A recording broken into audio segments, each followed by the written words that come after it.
Aboriginal Legal Services was in Thunder Bay today to present a report card on the recommendations made by the inquest jury into the death of 7 Indigenous students who came to Thunder Bay to go to high school and returned home in coffins. The overall grade was a C+.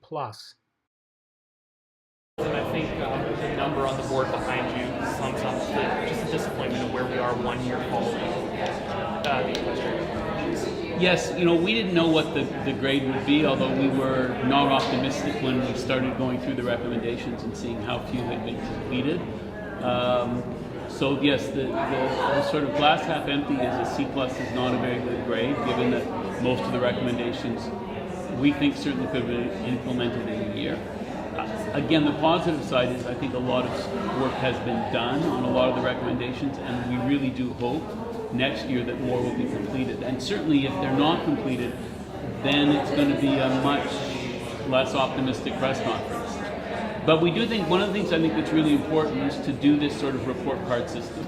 Because when people know that people are monitoring what they're doing, people do things. I mean, that expression, what gets measured gets done, applies here. And I think it can make a difference. We hope it makes a difference, and we hope certainly Canada, which I think has clearly fallen short. I don't think they want to have fallen short, and I hope they take the opportunity to fix things up for next year. 2 of the lowest grades were given to the federal and provincial governments. I mean, you can make a case to say that they carry the most weight just because of the power and the funding mechanisms they have available. How much does their, inaction affect the other parties and the recommendations directly? What happens with the government recommendations is that they have an impact on the overall grade. So, as I mentioned during the press conference, the schools have done a lot, but a number of the things they can't complete. It was when you look at the recommendations, there's often Canada's response is, we were waiting for our First Nations partners to tell us what they want us to do. And when you read the schools, they say, we told the federal government what we wanted and we're waiting for a response. And so I think what happens with government is that it's a large, diffuse organization. No one has the responsibility for these things, and so they often fall off the table. And that obviously is important, because you're right, at the end of the day, unless the governments can help with funding and changing things, there's no way that 3 small Indigenous-based education programs are going to be able to make massive changes needed. Can you expand on your comments about Anishinaabe Nation and their analysis that they need more funding and more support? So one of the things that NNEC said, that NAN said in their response, the number of the things that were asked of them, they couldn't begin until they received funding. And we think that's correct, but we also think that NAN could have done more in some of the areas. Some of the things don't actually require as much funding. They could have started on some of them, and that's why they received the C+. If the only thing that was holding NAN back was the funding, we've done everything, we're just waiting for the money, it would have had a higher grade. One of the aims of Porter's inquest is to prevent future similar deaths, and that's what these recommendations are trying to do. In the past year in Thunder Bay, there have been 2 more Indigenous teens that died. I guess first of all, 6 families to represent. How did those deaths impact them, and did that change their perception of the impact of this inquest?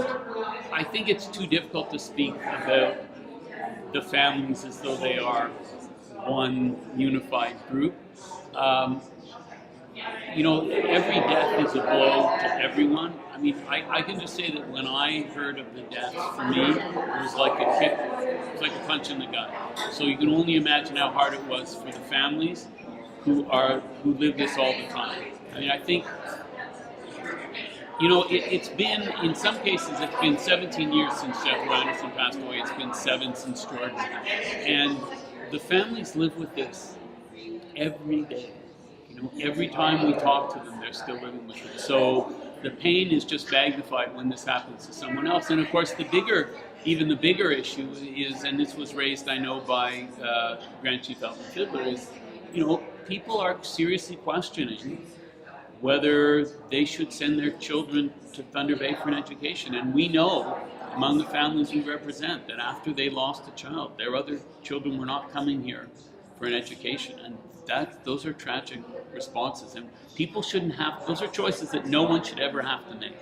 What is the response from the family with the overall grade? So we have we have not been able to.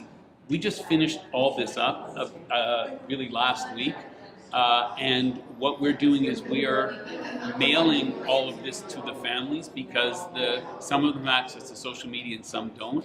So we'll be sending this off to them, and we'll get their reaction soon. Next year we'll be able to get this wrapped up much more quickly. This year it actually took us a few months to figure out how we were going to do this. So next year we'll be able to send it off to the families beforehand and get their reaction. But again, you know, most of the families don't really want to be public about this. So I know that for reporters, you all want to know what do the families think, and the families say we don't really want to talk about it. But they will convey to us their thoughts, and we'll do our best to convey them to you.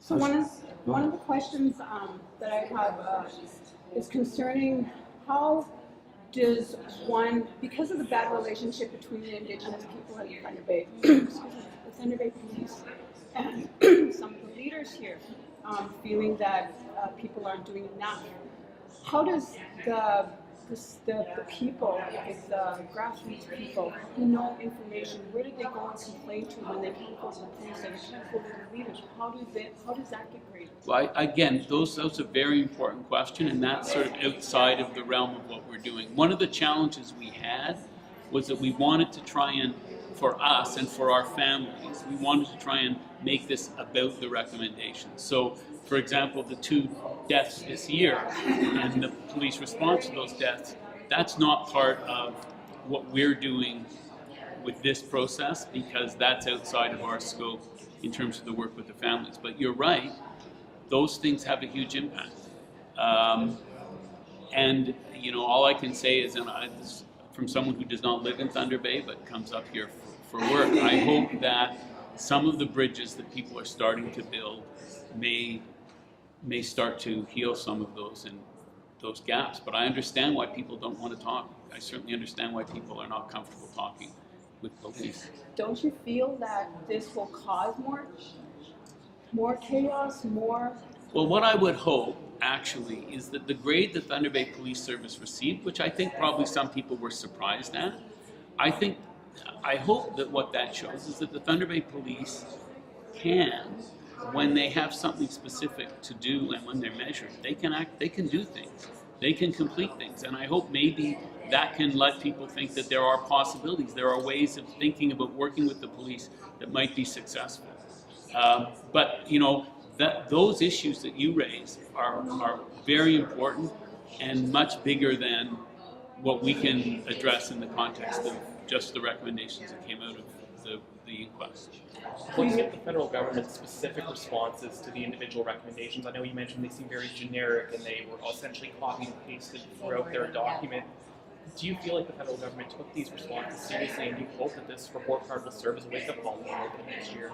Well, there's no question that they didn't take the recommendations seriously, because if they took them seriously, they would have actually responded to them. And it was striking that all the other parties, you know, Ontario, you know, C+, but they spent a lot of time saying, here's what we're doing. But, you know, when you just read the same thing over and over again, you know, in budget 2015-16, we committed however many billions of dollars or millions of dollars to education across Canada. Like, that's not helpful. And so I certainly hope that this report card, is maybe hoping too much, but is a bit of a wake-up call to the federal government.